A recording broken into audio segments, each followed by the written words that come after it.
Hi, I'm Dustin Abbott, and I'm here today to do a different kind of review. This is a first for me. I do have familiarity with some robotic devices. We've used like a RoboVac for a while, but never before have I reviewed one of these robotic lawnmowers before. And so I'm here today to give you a review. Over the last few months I've been using this, kind of getting a feel for it. I'm going to give you pros and cons, whether I think it's worth it, or maybe who it's worth it for and who it's not worth it for. But we're going to take a close look at the Mammotion LUBA 2 all-wheel drive model today. It is a pretty amazing machine, but you're going to pay to get it. So does that make it worthwhile? Well, let's dive in and let's find out. First, of the kind of basic overview. This is a robotic lawnmower that will obviously cut your grass. You can program it to a variety of functions. It can even cut logos in your lawn. So it has a fair degree of precision. It comes in a variety of different sizes, from the LUBA 100 or LUBA 1000 all the way to the LUBA 10,000. And it's differentiated by the size of lawn that it's designed for. So the LUBA 1000 is for a 1/4 acre lawn. It's the smallest size. The largest capacity is the LUBA 10,000, which will cut 2.5 acres, though it can store 3.5 acres of information if you have a larger property. I'm testing one of the mid-tier models. It's the LUBA 3000 all-wheel drive, and it is designed for about 3/4 of an acre or 3,000 square meters, depending on how you're oriented. One of the amazing things about this unit is just how all-wheel drive it actually is. It is able to climb up an 80% grade. That's a 38-degree slope, which is very, very steep. It's pretty incredible how sure-footed it is. It's a bit of a mountain goat. So obviously you're going to see very early on one of the best applications, and that is for those that have a very steep kind of lawn.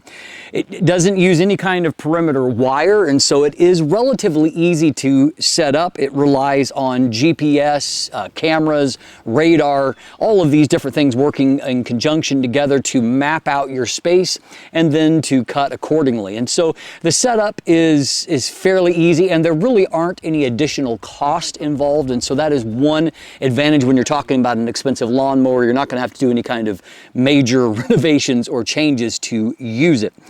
It can be remotely accessed via an app, and it's pretty incredible how much control you have over it. You can even remotely access a first-person point of view camera and see exactly what's going on. And so even if you're off-site and you do run into some kind of obstacle or some obstruction, you can look through and see what it's seeing and maybe get a sense of the way to handle that.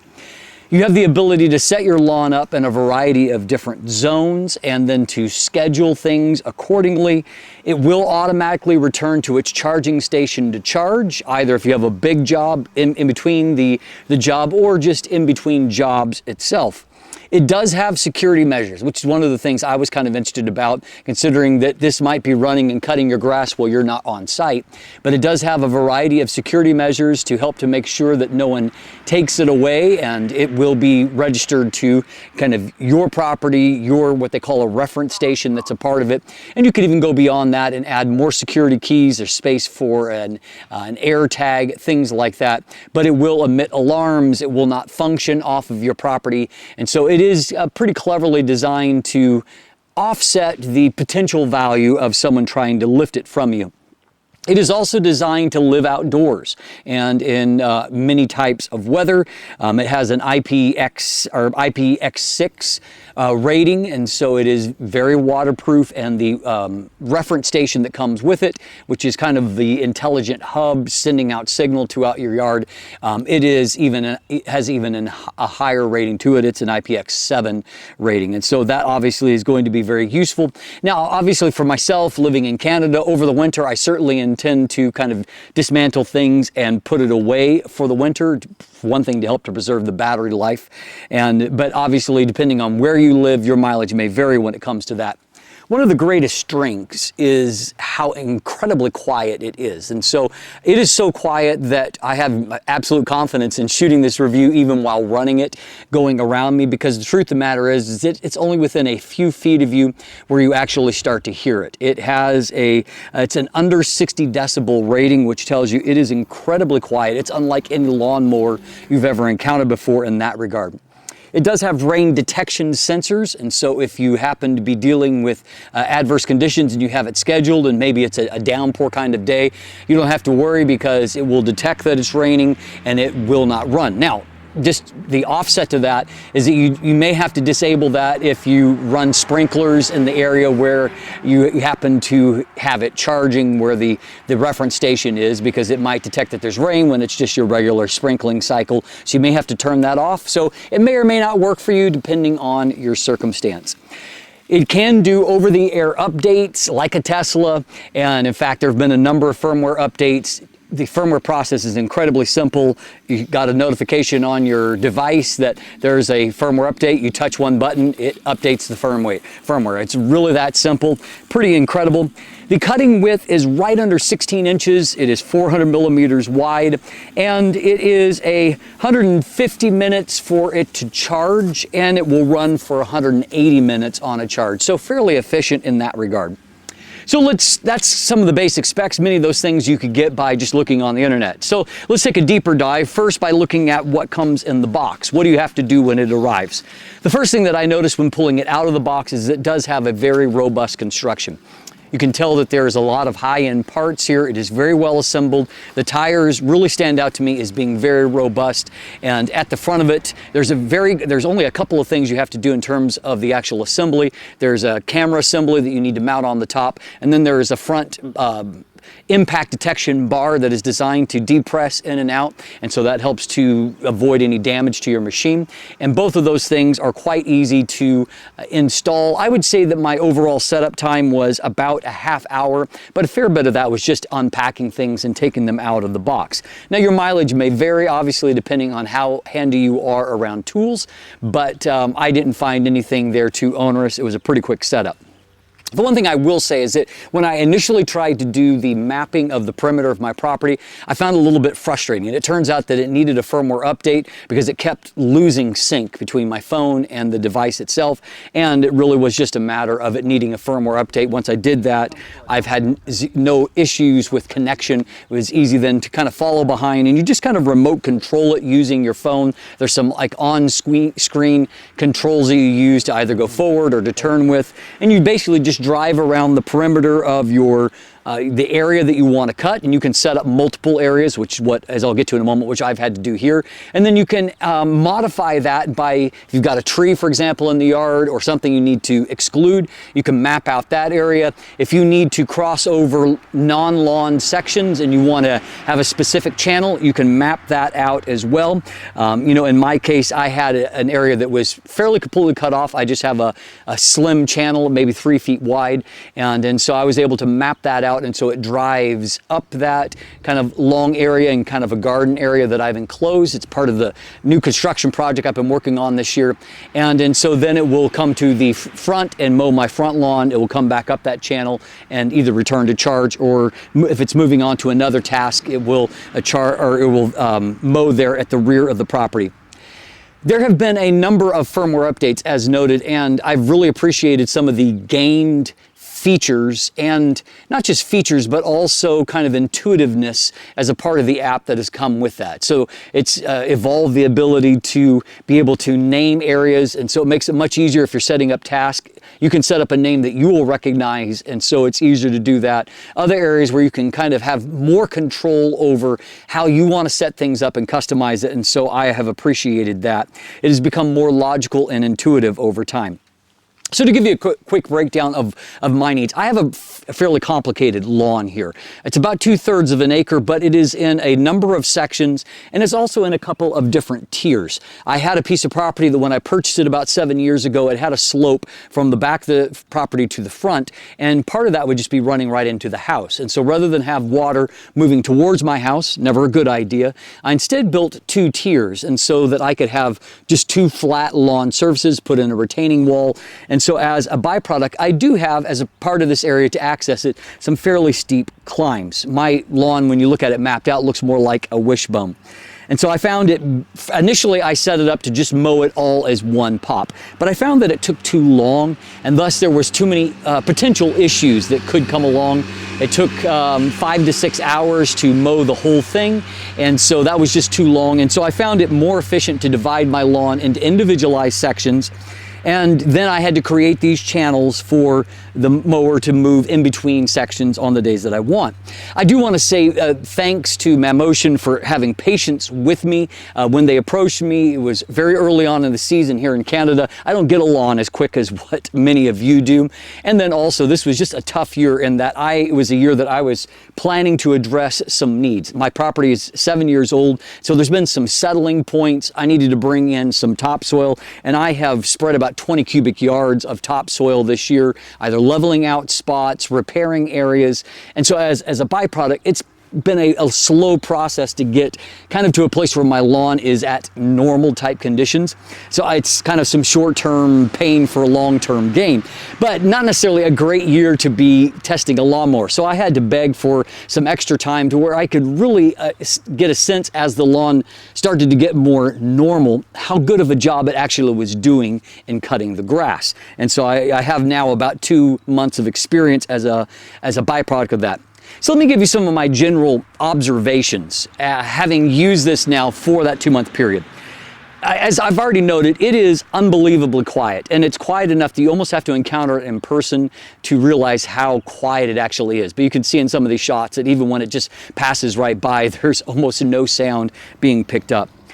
Another thing that is really, really nice if you're, a little bit OCD is the fact that it is able to do incredibly precise lines. And so I don't know how steady your hands are when you're doing a long row. And in my case here, I am doing, nearly 200 feet of depth on this property when I'm mowing. That is a long stretch to have a all straight line. And so as a byproduct, it is very nice to have that kind of, GPS and radar guided precision that it's able to achieve. And so it looks really, really great. I will note, however, in having tested lawnmowers before, that lawnmowers are a part of what you evaluate is their lift ability, and so kind of the ability to suck up, and so it can be used for mulching, so that it can be used to lift and to cut more thoroughly.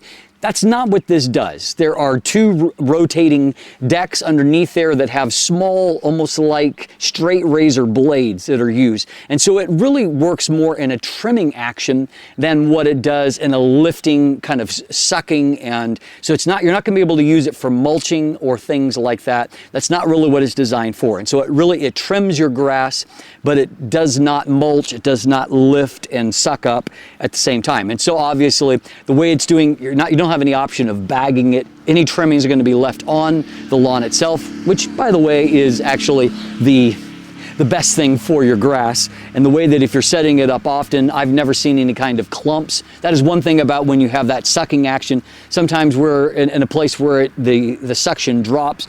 A typical lawnmower will drop clumps here and there. I found that it produces very, very clean results, none of that clumping type effect. And so I appreciate that. It is very interesting. It does talk to you. And so one of the nice things when you're mapping things out, or you're creating obstacle avoidance, or if it's going to go to charge, things like that, it will actually tell you what it's doing in a nice loud voice, which kind of freaks people out the first time that they hear it. I will note that right now it's maybe slightly off frame, but the lawnmower is just passing me right now. And very likely you have heard almost nothing picked up by my microphone because it is just that quiet. It is incredibly good at climbing steep places. I'm just amazed by how sure-footed and how nimble it is, and it can do that while mowing. It's pretty cool when it comes to that. It is also able to execute very tight turns, but the way that it does that and the fact that the tires are so grippy means that if you're, for example, I've been doing a lot of top dressing this year. If it's turning during that place, it will really kind of gouge in. Until you have some nice thick grass, it is going to dig in somewhat when it's doing tight turns. And so I have kind of learned to not try to push it so tightly, because the truth of the matter is that you are still going to have to trim your edges. If you have a weed eater, as it's often called, but an edger or trimmer, you're still going to need to do that, because it's not going to hit into those corners where it can't reach to. And so just know that you're still going to have to be able to do that. As with all robotic devices, in my experience, there are moments when I think, wow, that is incredibly smart. And then there are other moments when I think, wow, that is incredibly dumb. It is able to think to some degree, but it can't think like you. And so every now and then you're going to be frustrated by how simple a thing can stump it. And then there's going to be other times you're going to think, man, this thing is really, really brilliant. So just know that there will be moments of adulation and moments of frustration along the way. Another area where it really will chew up is the area in front of the charging station, because it's always going to be executing its multi-point turns there, and it backs up to charge. And so however it approaches, it will turn around and it will back up and start to charge itself. You may want to do something to protect, or you're going to have to deal with your grass being chewed up in that area. I'm kind of experimenting with, I've moved it up onto a patio area to see how it does. The downside is it will bring some mud up there, particularly while my grass is still top dressed in some areas. But at the same time, it's also not chewing up anything. I'll experiment with it more probably even in the future, but just be aware of that. The remote capabilities of it are really quite impressive. Now, you do even have the option, if you want to go all out, you can actually drop in a 4G card into it, and so that it can have also cell access, which is an interesting application. But other than that, you can connect to it either via Bluetooth if you're closer, or through Wi-Fi, and that Wi-Fi allows me to, I've been able to check in on it while I'm driving, while I'm off-site. And it's not just, I can actually see what it's doing if I'm so required. I can see where it's at on the map, how far it is to charging, how much it has left to do. I can tell it to stop and go back or charge. I can tell it to start a task. I can even do remote firmware updates. It's really quite impressive being able to do that. And then finally, just as a general observation, I'll note that being able to set the grass height, you do have several inches of variability. And so being able to set kind of an optimal height for the health of your lawn, and then to, just set it up to mow regularly is really, really great, because number one, it looks like your lawn is always cut, but then also you're allowing it to maintain that optimal height to help to eliminate weeds, which is also very, very useful, to where the weeds are not growing up above the grass level. And if they're continually kind of shaded by a nice thick grass, it really does help a lot with weed control. And so I have appreciated that. So what's my conclusion? I would say that for the most part, the LUBA 2 all-wheel drive, it does deliver on its promises. It does the things that it claims it's able to do. Maybe not as perfectly as what the marketing might claim, but it really does pull off a lot of things really quite impressive. I would disregard the 17-minute setup time. Now, depending on your lawn, you may be able to set it up and set up the perimeter in 17 minutes.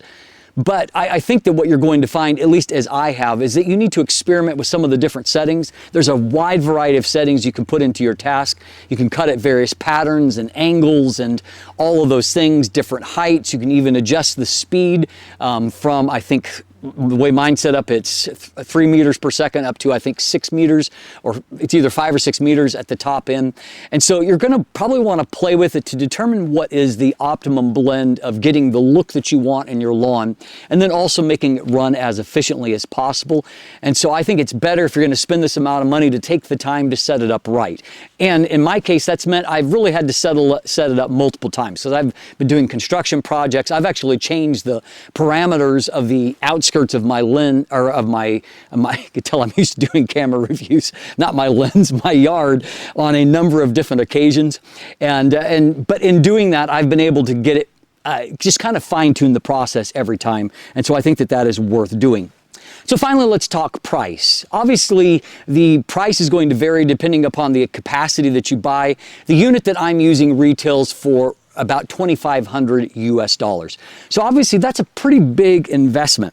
You know, it's very, very cool. So cool that I've watched people going by on bikes just about fall off their bikes, you know, as they're riding by and they see my lawn being cut by this robot, and, you know, they just about go off into a ditch because they're so in tune with watching it. It is really, really cool, but it's also a serious investment.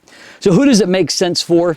If you've got a really complicated lawn, particularly one that's on a lot of an angle where it's difficult to cut through conventional means, this is a really great option. Obviously, it's still going to be a big investment, but I think that it's going to save you a lot of frustration and effort, and so I think it could be worth it for someone that has that kind of situation.